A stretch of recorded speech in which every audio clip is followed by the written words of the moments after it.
Kimchi Chino! Opa.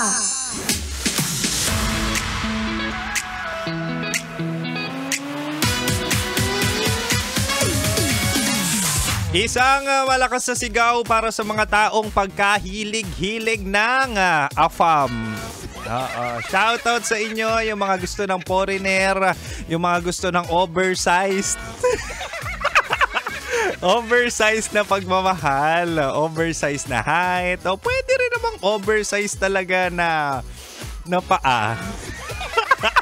Shoutout sa inyo na talaga nga namang nag-iipon para sa kanilang mga visa, di ba? Para sa kanilang mga travel.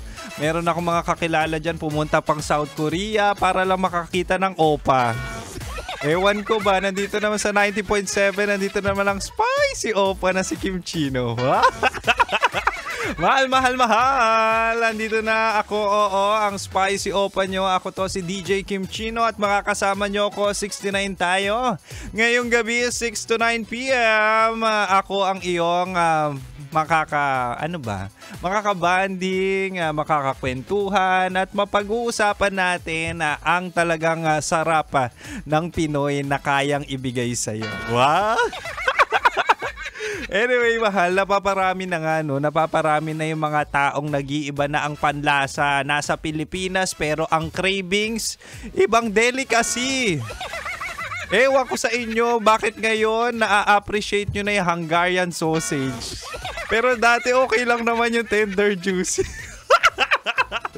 Ewan ko ba? At meron din namang nagsisettle na sa Korean sausage na kahit maliit basta malasa, okay lang, no? What? Nasa studio po sila ang mahihilig sa sausage bilang kanilang breakfast. Oy, pero mabalik tayo, mahal.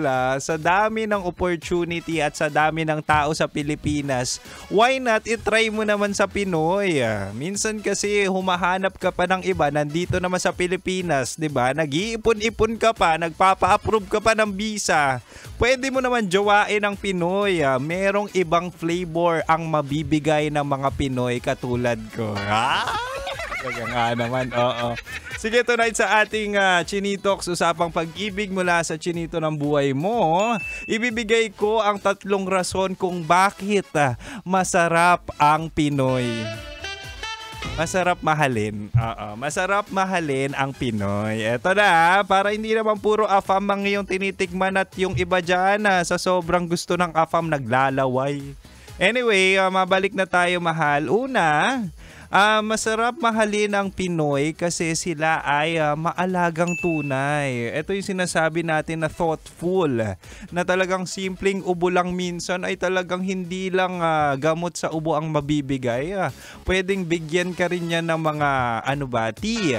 Yan, maraming tao ang mahilig sa tea. Kakati nyo ay talaga nga naman na yung humahagod sa inyong mga lalamunan na talaga nga namang malamig. Minsan nakakakaba pero relaxing ang tea.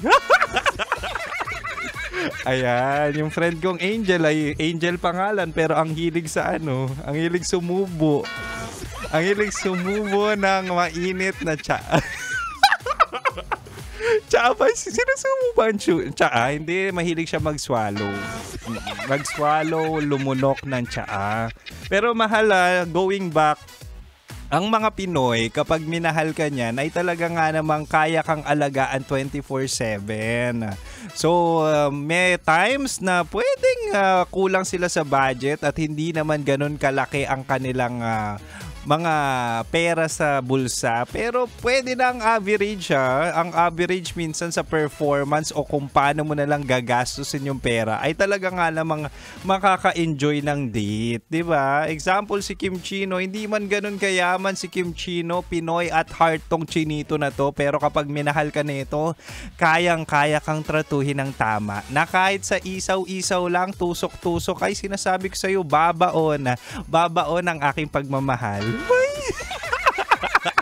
O, di ba? Pwede naman pwede sa Pinoy. Pwede ka mag-settle sa Pinoy. At meron pa akong dalawang rason dito, mahal. Hanggang 9 p.m. pa ako. Pag-usapan natin ang flavor ng Pinoy bilang jowa. Kaya mahal, manatiling nakatutok dito lang sa 90.7 Love Radio.